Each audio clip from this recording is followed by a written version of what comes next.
professora, meu nome é Juliana. Vou dar início à apresentação, tá? Do estágio. Vou acompanhando aqui os slides para a senhora acompanhando aí, para conseguir entender certinho, tá bom? Então vamos lá, a primeira é a apresentação. Então, meu nome é Juliana, então a disciplina aqui é o estágio curricular 3 obrigatório. E a área de concentração, eu escolhi metodologias de ensino e aprendizagem na ciência. E o tema que eu escolhi é o uso de metodologias ativas no ensino de ciências, tá? Aí, pulando aqui para a justificativa do porquê eu ter escolhido justamente esse tema. Eu vou ler aqui o que eu coloquei na justificativa e já explico um pouquinho melhor com as minhas palavras, tá? Eu coloquei aqui que você pode acompanhar pelo slide. Visando que atualmente grande parte do cenário metodológico dentro das salas de aula ainda se caracteriza no ensino tradicional. O objetivo da escolha desta área de concentração é justamente trazer as vantagens do ensino da metodologia ativa, que visa fazer do estudante protagonista do seu próprio conhecimento. Então, assim, professora, eu sou professora, já tenho 2 anos, então eu vejo dentro da sala de aula mesmo algum comportamento de alguns professores que eles preferem, ou até mesmo por uma questão de hábito, ou até mesmo por uma questão de resistência, manter um método tradicional. Então, quando eu vou falar de metodologias ativas, eu não tô pegando uma em específico, tá? Eu tô falando delas no geral, tá? Metodologia ativa no geral. Porque a gente, querendo ou não, por mais que nós estejamos em 2023, ainda tem professores com uma mente muito para trás. Até mesmo professores jovens, tá? Que não fazem o uso de nenhum recurso tecnológico, que não faz nenhum uso do dia a dia do próprio aluno pro incentivo da própria disciplina. Então, eu escolhi esse tema baseado na própria vivência do estágio e na minha própria vivência, porque eu já sou professora. Então, é algo que eu consigo ver desde quando eu comecei até hoje, tá? Então, continuando, aqui nos objetivos, então. Qual que seria o objetivo referente à metodologia ativa, né? Então, com ela, a gente estaria estimulando a pesquisa científica, né, dentro da área da ciência, criar o senso crítico do aluno, porque a partir do momento que a gente traz o estudante como protagonista, então a gente faz ele ser dono do próprio conhecimento. Então a gente dá uma autonomia maior para ele. Então a gente incentiva a pesquisa científica, incentiva esse senso crítico, tá? Encontrar mais métodos ativos, iniciar mais projetos onde os estudantes sejam protagonistas. Então, já que ele vai ser protagonista, então o objetivo também é encontrar mais métodos para que isso não morra, né? Valorizar a opinião e ideais dos estudantes, abordar a realidade dos estudantes em aula, incentivar trabalhos em grupo, realizar propostas para toda a instituição escolar, abordar a metodologia ativa em todas as matérias. O foco aqui seria, no caso, a metodologia ativa em ciências, mas não só em ciências, né? Até porque a gente pode trabalhar no nosso dia a dia projetos, trabalhos interdisciplinares. Então, se eu sou professora de ciências e eu tô tendo, assim, uma metodologia ativa que eu estou vendo o resultado, por que não passar esse estímulo, essa ideia para o professor de geografia, né? Então, eu acho que é sempre bem-vindo passar essa ideia para o professor num todo, né? O foco é ciências, mas eu acho que é uma ideia que deveria passar num geral, na instituição, na escola como um todo, tá? Esses são os objetivos principais. Então, trazer o aluno como protagonista, trazer a realidade do aluno, acho que esse é o principal objetivo de uma metodologia ativa, né? Fazer com que a aula ela se torne interessante e até mesmo desempenhar do aluno não só o cognitivo, tá? Mas outras habilidades também. Passar aqui. Para a fundamentação teórica, eu trouxe um trecho, tá? De Borges e Alencar, Tem muitos outros, mas eu acho que esse trecho que eu coloquei no paper, eu acho que ele é bem curto e eu acho que ele já deixa muito claro do que se trata uma metodologia ativa. Então, eu acho que eu não precisei colocar nenhum outro, porque eu acho que ele já foi bem objetivo no que ela quer passar, tá? Aí eu vou ler para você. Podemos entender metodologias ativas como forma de desenvolver o processo do aprender, que os professores utilizam na busca de conduzir a formação crítica de futuros profissionais nas mais diversas áreas. A utilização dessas metodologias pode favorecer a autonomia do educando, despertando a curiosidade, estimulando tomadas de decisões individuais e coletivas, advindos das atividades essenciais da prática social e em contexto do estudante, que é Borges e Alencar, que foi de uma revista, tá? De 2014. Então, assim, foi com base nisso que eu fiz toda a fundamentação teórica, tá? Então, quando a gente vai falar de metodologia ativa, o professor ele tem um papel fundamental na metodologia ativa, até porque se não parte dele, né, pegar consigo, não, eu vou ter uma metodologia ativa dentro da sala de aula, até porque já foi constatado, né, que dentre todas as metodologias é a que mais traz resultados. Então, se não depender do professor ter essa iniciativa, porque as instituições, ela pode querer ou não cobrar, né? Que você seja mais ativo, que você traga mais a realidade, que o aluno seja mais protagonista. Mas eu venho de uma realidade que eu sou professora do ensino público do estado de São Paulo. E é regular. Então, assim, a gente vê o protagonismo mais agora nas PEIs, né? Que é a Escola de Ensino Integral. Então, eles estão visando bastante isso. E a particular também tem, né? Professores que tem essa metodologia mais ativa. Mas quando a gente fala do ensino regular, do estado, né, onde o professor ele fica muito aberto, como ele vai trabalhar, qual é o método, e a instituição, ela meio que não opina muito, ela só aconselha, tipo, por que você não segue assim? Mas deixa muito à vontade. Então a gente vê professores com mais tempo de casa, muito nesse ensino tradicional, né? Então, a fundamentação teórica foi muito baseada nisso, tá? Na vivência que eu tive, ao observar os professores e ver que, assim, vamos supor, tá? Um exemplo, de 10, 8, ainda tem uma postura tradicional, tá? Seja por comodismo, seja por resistência, seja porque ele tá há 20 anos na educação e quando ele entrou era livro, lousa, prova, pronto, acabou, né? Então, assim, é uma barreira que eu acho que, por mais que a gente esteja num ano super atual, é algo que a gente ainda tem que conversar, né? Ao mesmo tempo que a gente tem escolas super tecnológicas que tá usando metodologias mega ativas, que vê projetos maravilhosos, a gente vê escolas que ainda está, tipo assim, caminhando bem lentamente, né? Que é um professor ou outro que usa até mesmo a televisão que tem dentro da sala de aula, né? Como também pode acontecer quando a gente tá falando de ensino público, né? Da sala nem ter uma televisão para você fazer algo diferenciado. Não que seja voltado somente para a área da tecnologia, né? Tem como você trazer uma metodologia ativa de outras formas também, tá? Mas aí, vamos mais um pouquinho. Aí aqui eu trouxe a metodologia, tá? Foi basicamente isso que eu venho falando, tá? Então, aqui eu coloquei alguns tópicos, tá? Para não ficar assim, muito extenso.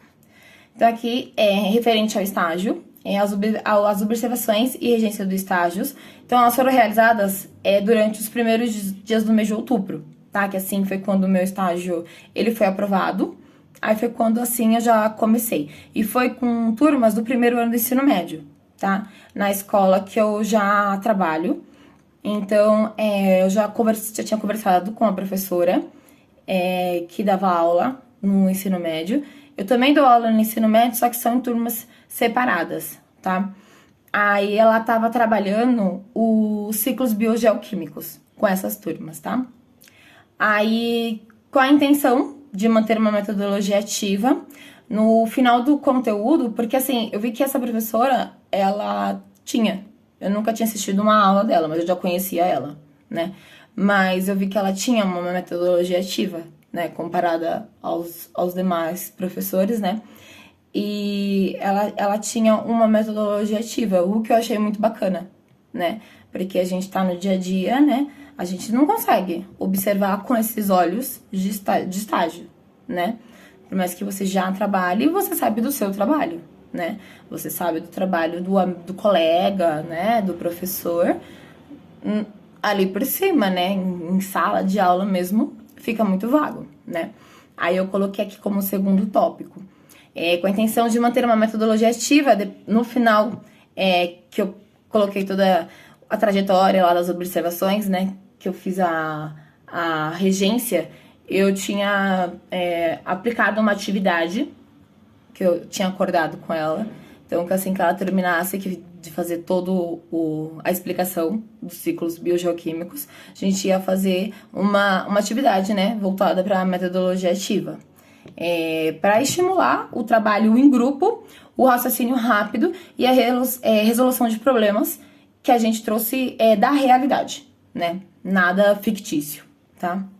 E aqui o principal objetivo da pesquisa, num todo, seria mostrar as vantagens de aderir à metodologia ativa no ensino de ciências e biologia, né?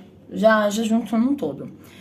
Pois desenvolve não só, como eu já tinha dito, né, o cognitivo do estudante, mas como outras habilidades dele, visando num todo, né? Até mesmo para desempenhar outras habilidades como cidadão. Porque quando a gente vai falar de metodologia ativa, a gente vai falar de um aluno que ele está desenvolvendo problemas, né? Está desenvolvendo como lidar com algumas atitudes. Então, quando você vai colocar ele para trabalhar em grupo, ele pode ser um aluno que ele não tenha uma facilidade e ele vai desenvolver ali naquela metodologia ativa. Então, quando você vai trazer um assunto da realidade dele, né, pro conteúdo, então às vezes é um aluno que ele é disperso, que às vezes é um aluno que ele nem tá interessado na matéria. Mas aí é uma forma de você trazer ele pra sala. É uma forma de trazer a interação dele, né? De despertar um interesse, né? E quem sabe trazer uma participação. E até mesmo esse aluno, dependendo ali do ciclo dele, né? Porque o comportamento dele influencia muito os demais. Temos muitos alunos assim. Então, às vezes ali, um aluno se interessando acaba atraindo outros, né? Tipo assim, aquele aluno assim, ele se interessou nas aulas de biologia. Automaticamente os amigos acabam indo na onda, né? Então, assim, a metodologia ativa é você trazer o aluno de várias formas possíveis, né? Para dentro da matéria, de uma forma onde ele tenha mais essa autonomia, né? E não fique só ali no livro, prova, e ouvindo o professor, escrevendo no caderno, né? Mas que dê a chance dele se desenvolver, né? Desenvolver todas as competências, né? Que a escola tem como objetivo desenvolver na criança e no adolescente, tá? Aí, avançando aqui no slide depois da metodologia, a gente vai para observação, tá? Do estágio. Então, eu fiz o estágio na escola que eu já atuo, que é o Francisco de Assis Pires Corrêa. Fica localizado aqui em Itaquera, em São Paulo, na Zona Leste. Então, ela possui em torno de 1.300 alunos. É uma escola muito cheia, tá? Ela tem dois turnos, tá? Manhã e tarde. Então, tarde é só ensino fundamental, que vai do 6º ao 9º ano. E da manhã é só ensino médio, que é do 1º ano até o 3º do ensino médio. Então, assim, é muita turma, que é só de 1º ano, no caso que foi as observações e regência, é 1º ano do A ao G. Então, assim, é muito aluno, é muita turma, tá? Então, o corpo docente, que é tipo assim, os professores, que nem eu falei, são muitos. Então, por isso que assim, eu consigo ter mais ou menos uma base que, por já conhecer eles também há 2 anos, né? que eles têm, assim, um pouco do método tradicional. Então, são aproximadamente 63 professores, né? As contas eventuais, né? E tudo mais. Aí tem a instituição, né? Então, é um prédio de 3 andares, tá? São 20 salas no total. Aí, nós contamos com 20 salas de aula. Aí, nós temos o laboratório, a sala de informática, o auditório, biblioteca. Aí, são 2 quadras poliesportiva. É que aqui eu não coloquei 2 quadras, coloquei só quadra poliesportiva, tá? O pátio, a cantina e o refeitório, tá? Aí logo em seguida vem os planos de aula. Eu coloquei de forma bem reduzida, porque no paper tá bem mais escrito, tá? Só pra apresentação não ficar muito longa e cansativa. Aqui nos planos de aula, eu fui de acordo com o currículo paulista, tá? Do 4º bimestre pro 1º ano do ensino médio. Então, eu peguei conteúdos que já são, que a gente trabalha em cima do currículo paulista. Então, eu peguei os conteúdos que a gente, no caso, já trabalha, tá? Então, assim, o primeiro plano de aula, coloquei resumidamente, no paper ele está completo, tá? Então, o tema seria sobre células eucariontes e procariontes, né? Com o objetivo de diferenciar essas células, né? Inicialmente, a gente utilizaria os recursos digitais, né? Então, imagem, porque as salas, elas possuem televisão, né? Todas as salas possuem. Então, a gente consegue trazer, tipo, PowerPoint, a gente consegue trazer imagens, vídeos, né? Então, facilita bastante. E após isso, é muito bacana levar no laboratório. Porque, assim, é muito diferente você ver na televisão as imagens e você ver na lâmina, né? Porque tem uma super diferença, né? Então, eu trazer essa diferença para eles, né? E como tarefa, após toda ali a aula sobre diferenciação, né? Sobre a função de cada parte da célula, eu faria uma tarefa para entregar mais voltada com a realidade, né? Sempre tentar fazer algo voltado para a realidade ou voltado para algo que eles gostem. Então, seria ligado às doenças fúngicas e bacterianas, né? A fim de trazer o conteúdo para a própria vivência do aluno, né? Então, assim, para eles pesquisarem e ver, né? Nossa, o tipo de doença. Porque, querendo ou não, eles acabam se interessando bastante por esse tipo de assunto.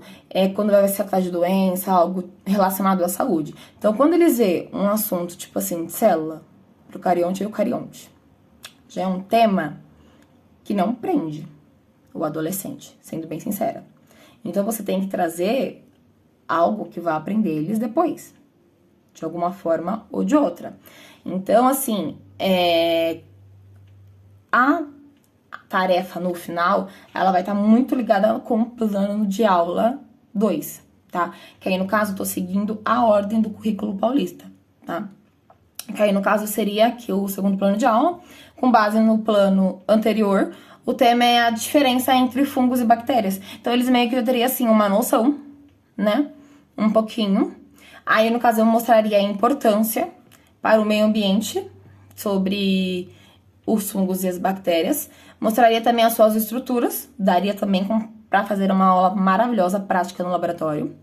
E como uma metodologia ativa, porque eles gostam muito. E eu já tinha feito isso, né? Porque foi um conteúdo do início do ano. Porque eu também tenho primeiros anos, né? Então, eu fiz o estágio em salas do primeiro ano que não são minhas, tá? Porque como é muita sala, então eu não sou professora de todos os primeiros anos. Então, eu fiz isso, eu peguei a série The Last of Us, que aborda um fungo real na série, né? Que é o Cordyceps. Só que aí na série, o Cordyceps, ele infecta humanos, né? Então, eu pedi um relatório para eles, fazendo como se fosse um comparativo, né? Da série com o fungo real, porque ele realmente, ele existe, ele tem toda essa forma de parasitar, né? Mas ele parasita mais insetos, né? Então, aí já junta uma série que eles gostam, é um jogo de videogame, eles já ficaram super interessados. Aí já perguntaram se eu assisti, né? Já acaba trazendo, já acaba rendendo o assunto, ele já acaba, né? Já entendendo mais, já, tipo, já gostando, perguntando se seria possível isso acontecer. Então, assim, é muito bacana ver o entusiasmo, né, deles por um assunto ligado no que eles já assistiam, já jogavam e nem imaginavam, né? Esse é o segundo plano de aula. Aí no terceiro, vem níveis de organização dos seres vivos, né? Aí no caso, apresentar, né, através de mídias digitais ou na lousa, a ordem dos seres vivos, como são classificados e a importância dessa ordem, né? Porque existe toda uma ordem, existe toda uma explicação de cada um e o porquê da ordem, né? E no final, como atividade, em grupo, em sala, dá para cada aluno um nome que eu fiz como se fosse um jogo, tipo um jogo da memória, para que eles memorizassem a sequência dos níveis de organização dos seres vivos, porque são bastante, né? E eles acabam confundindo ou esquecendo, pulando. Então aí a gente fez em grupo, como se fosse um jogo da memória. Cada um era um organismo, né? Parte do ciclo. E eles tinham que se colocar em ordem, né? Aí eles ficavam naquela. Não, eu sou aqui, eu sou o primeiro. Não, você vem depois, né? Aí é bacana porque eles mesmos se forçam a memorizar. Eles mesmos acabam ali se colocando em ordem. Eles mesmos acabam colocando ordem, né? Neles. Acabam se ensinando, eles acabam se revisando, às vezes eles acabam mesmo se ensinando durante toda a atividade até ir e chegar na ordem completamente correta. O quarto plano de aula vem sobre a teoria da biogênese e biogênese, né? Aí, no caso, é mais trazer a introdução, né? Por ser teorias. Então, trazer a diferenciação, muito importante das duas. Os defensores, aí é bacana mostrar, através de vídeos, que geralmente tem, documentários, os experimentos que refutaram as ideias, né, de uma e outra, né. E como atividade, uma pesquisa sobre as teorias de origem da vida na Terra. E para despertar o senso crítico, né, e até mesmo a opinião do próprio aluno, eu pedi todas as teorias. E assim, levantar como se fosse um debate. Tipo assim, qual que você acredita? Qual que pra você faz sentido? Sabe? Assim, pra deixar à vontade, pra eles mesmos buscar isso, né? Porque quando a gente vai abordar logo após, né, teorias sobre vida na Terra, a gente encontra várias teorias até a gente chegar cientificamente em uma, né, que é dada como correta. Mas até então, existem outras. Aí eu pedi essa atividade, até mesmo para que eles pesquisassem, né? Porque aí surgiu, nossa, existia teoria tal, que eu nem sabia que existia, nossa, mas faz sentido por isso, faz sentido por aquilo, né? Então, despertar esse senso crítico, né? Essa opinião do próprio aluno, que às vezes ele nem tinha, mas acaba tendo, né? Sobre esses tipos de assunto. E o último plano de aula vem sobre a teoria da evolução, né? Que aí já a gente traz a introdução sobre Charles Darwin e a seleção natural. Aí você pode usar, né? Tanto com o auxílio da lousa, quanto com recursos tecnológicos, por ser algo muito teórico, né? Acaba precisando, mas também existem muitos documentários, né? Pra não ficar muito lousa, né? Nem nada.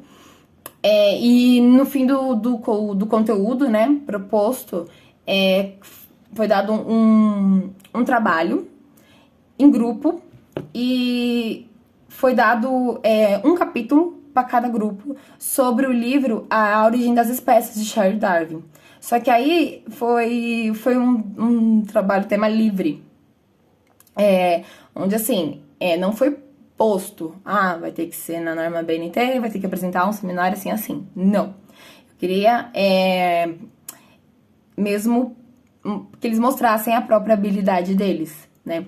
Então eu falei assim, ó, vai ser um capítulo por grupo, só que vocês vão apresentar conforme a habilidade de vocês. Então vamos supor, tem alguém no grupo que sabe fazer rima. Se ele quiser fazer rima do capítulo, me explicar rimando, ótimo.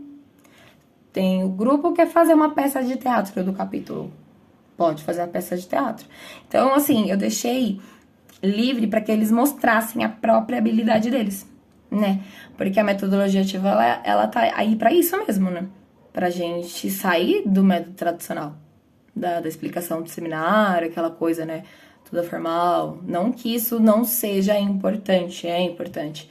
Só que a gente também tá ali para fazer com que o aluno ele se sinta confortável e mostrar outros tipos de habilidade, né? E até mesmo por ser assim, um último, foi um conteúdo de mais final de ano, né? Mais pro final. Então, assim, deixei mais leve, né? Então, foi bem bacana, porque aí deu total autonomia, né? Porque tinha que ser algo bem feito, né? Tinha que ser algo criativo, né? Que mostrasse ali uma habilidade, uma criatividade do grupo. Eles tinham que entrar no consenso, já mostrava o trabalho em grupo deles e qualquer outra habilidade ali que eles quisessem demonstrar, né? Aí aqui seguindo, sobrevivência do estágio, né? Então, no caso aqui, eu coloquei em tópicozinhos também, porque lá no paper tá bem mais explicado, tá? Mas assim, falando no geral da vivência do estágio, eu já conheço a escola, né? A professora na qual eu fiz o estágio, ela é nova esse ano na escola, então não é uma professora que eu já conhecia, eu conheci esse ano, tá? Então eu fiz o estágio com ela. Ela é uma professora que ela traz essa postura de metodologia ativa, o que eu achei bem legal. E tanto a postura dela com os alunos, a postura com as atividades. Então, assim, foi algo bem bacana de se visualizar, né? Porque a gente tá, como professora, a gente acaba perdendo um pouco disso, né? De parar e ter essa visão como estagiário. E a gente esquece, né? Como é fundamental, né? Você parar e ver com outros olhos, né? Ver de outra forma, né? O trabalho e até mesmo avaliar o seu próprio trabalho, né? Olhando o trabalho do próximo, que você pode verificar e avaliar o teu próprio trabalho.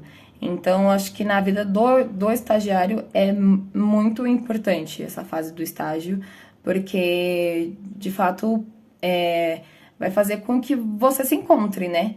Vai fazer com que você tenha ali a oportunidade de criar as suas próprias ações. Você tem a oportunidade de criar a sua própria metodologia, sua própria área de conforto ali de trabalhar, né? Então, é uma fase que realmente não se deve pular e é uma fase que ela realmente vai te mostrar se você tá no caminho certo, né, da profissão. Porque ela é a primeira porta, né, para mostrar o que vai ser a sua vida durante toda a carreira, né. Aí, no final, eu coloquei as referências, tá? Aí foi isso, professora, porque a apresentação acabou ficando um pouquinho comprida, tá? Espero que a senhora tenha gostado e muito obrigada.